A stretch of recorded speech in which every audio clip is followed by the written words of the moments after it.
Oi, professor. Terei o prazer de propor a você esse papo sobre o livro O Sol é para Todos. Vivemos em um mundo cada vez mais dividido, em que as pessoas escolhem um lado em uma determinada questão e o defendem com unhas e dentes. O resultado é a polarização radicalizada do debate. Afinal, quase ninguém quer ouvir argumentos diferentes, e assim nos afastamos do equilíbrio. Em 1960, no berço da discussão racial dos Estados Unidos, Harper Lee, em seu único livro publicado por décadas, já levantava a solução para extremismos: a difícil tarefa de se colocar no lugar do outro. O Sol é para Todos foi agraciado com o Prêmio Pulitzer de ficção logo após ser publicado. Seus temas, como empatia, solidariedade, preconceito racial e de gênero, e os papéis sociais do indivíduo, continuam atualíssimos, quase 60 anos após sua primeira edição. Não por acaso, a obra foi escolhida em 2006 pela Associação de Bibliotecários do Reino Unido como o livro mais importante que alguém deveria ler antes de morrer, na frente até mesmo da Bíblia.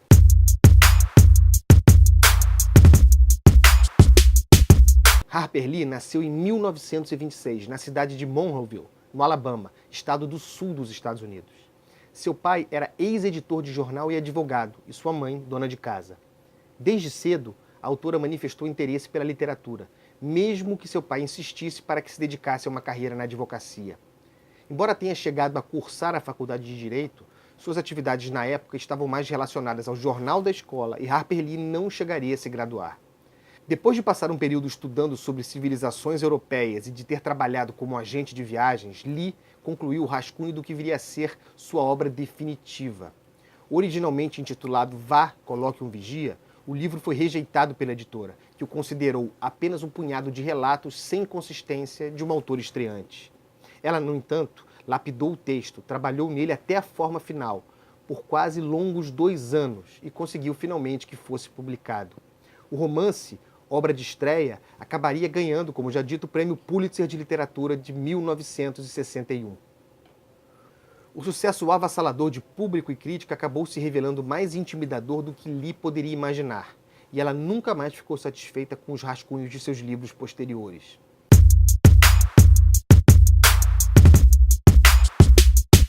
O pai de Harper Lee defendeu 2 homens negros acusados de assassinar um lojista branco. A despeito de seus esforços, os clientes foram considerados culpados e condenados à forca, segundo as leis estaduais em vigor. Esse acontecimento influenciou decisivamente a espinha dorsal de O Sol é para Todos. Há também diversos outros elementos de sua cidade natal que podem ser encontrados na obra de Harper Lee, embora a autora deixe claro que o livro não é autobiográfico. Apesar de não tratar especificamente da infância da escritora, o livro se enquadra na tradição dos romances de formação, em que se acompanha o processo de amadurecimento moral e emocional, no caso, tanto da protagonista Scout quanto de seu irmão Jem. Harper Lee utiliza Scout Finch como sua voz e visão. Suas memórias de diferentes passagens compõem a estrutura do livro. Também cabe a ela a epifania final, ao se posicionar literalmente no lugar do outro e assim enxergar sua casa e sua vizinhança desde o ponto de vista do quintal da família Hadley, garantindo a si e ao romance uma nova perspectiva do mundo. Inicialmente temerosa dos Hadley, principalmente do misterioso Arthur Hadley, apelidado de Boo, que nunca saía de sua residência, Scout vai mudando de opinião ao perceber que o outro, o diferente, o estranho, é alguém como qualquer um, com qualidades e defeitos, e que, no caso, acabará por exercer papéis fundamentais em seu destino.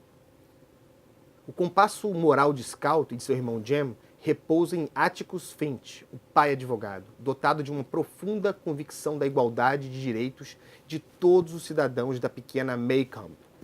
Sua conduta exemplar na defesa de Tom Robinson, um negro acusado erroneamente de violentar uma mulher branca, se torna o ponto culminante da narrativa, mobilizando a cidade inteira e mostrando a polarização de opiniões. Criada sem mãe, falecida prematuramente, Scout encontra em Calpurnia sua primeira referência feminina. A empregada da família, negra, vê na casa um espaço de voz raramente oferecido naquela época. Ali, sua opinião é respeitada por todos, sendo igualmente responsável pela educação e pelos cuidados dos 2 irmãos. No choque de 2 posicionamentos, Scout, que se recusa a se comportar como uma dama, acaba descobrindo que há diferentes camadas de interpretação para o papel imposto à mulher na sociedade, e que nada é tão preto no branco quanto parecia em relação à identidade de gênero. A cidade fictícia de Macon funciona como uma metacidade, na qualidade de representação imagética da típica cidade sulista dos Estados Unidos, dotada de ranços da Guerra Civil e mergulhada em uma profunda cisão social. O contexto aqui é fundamental para entender pontos de vista e mesmo declarações que saem da boca de suas personagens. A América começa a se erguer da grave crise financeira de 1929. O desemprego impera, assim como o analfabetismo. Nessas condições, a ignorância, o pessimismo e a discriminação vicejam, contrastando com os papéis defendidos pela família de Scout e de parte da população da cidade. Em O Sol é para Todos, Harper Lee demonstra uma segurança narrativa raramente vista. Sua abordagem de tópicos que muitos considerariam perigosos hoje, ainda mais no início dos anos 1960, acontece de forma natural, sem sermões claros ou didatismo. Os eventos se sucedem inseridos dentro da vida cotidiana de Scout, de sua família, de vizinhos e amigos, e são pontuados pelo olhar da criança.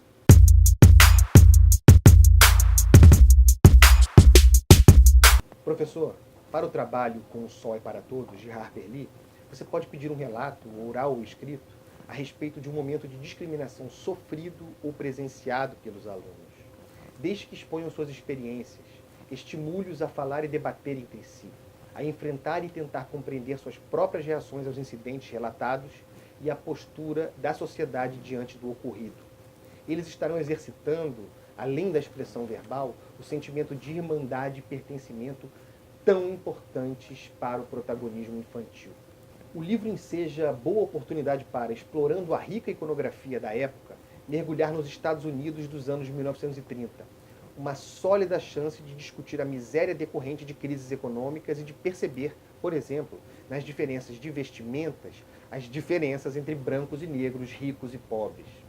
Assim, os alunos participarão de uma experiência sensorial e sinestésica que aguce seus sentidos, tal como faz a própria literatura. Muito interessante também seria provocá-los a que pesquisassem o funcionamento de um tribunal de júri. Como é constituído e em que situações é utilizado? Como se dá no Brasil? É a prova de falhas? Seria possível uma alternativa melhor ou mais justa?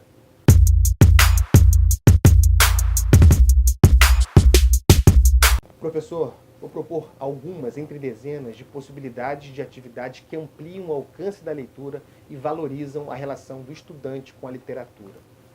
Que tal, por exemplo, dividir os estudantes em grupos e pedir que organizem um glossário de palavras e expressões presentes no texto que eles tenham chamado mais a atenção? Exercício interessante seria estimular os alunos a que escrevessem em 20 linhas uma continuação autoral da narrativa. A ideia de produzir um novo final para a história também seria desafiador. Outra hipótese consistiria em provocar a turma a reescrever o livro, resumidamente, do ponto de vista, por exemplo, de Bull Hardley. Ótimo gancho para tratar de mudança de foco narrativo e, ao mesmo tempo, da importância de se colocar no lugar do outro. Como o livro teve uma adaptação cinematográfica realizada em 1962, assistir ao filme ensejaria boas condições de se debater as diferenças entre as linguagens literária e cinematográfica. Haveria ainda a possibilidade de se explorar outro tipo de linguagem, a jornalística, propondo aos alunos que escrevessem, na forma de notícia, sobre o resultado do julgamento.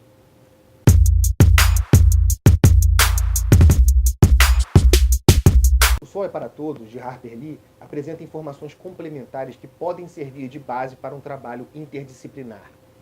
Isso porque a narrativa apresenta aspectos facilmente relacionados à história e à sociologia. A temática do racismo aparece na obra de forma natural, e conceitos sociológicos como empatia surgem exemplificados ao longo de todos os relatos. Seria interessante a elaboração de um projeto interdisciplinar promovendo um debate sobre a permanência da ideia de escravidão e o racismo hoje. Professor, este é um livro extremamente atual e que trata de questões urgentes de nosso tempo, como preconceito racial, igualdade, justiça, empatia. Professora, professor, obrigado pela atenção e boa leitura.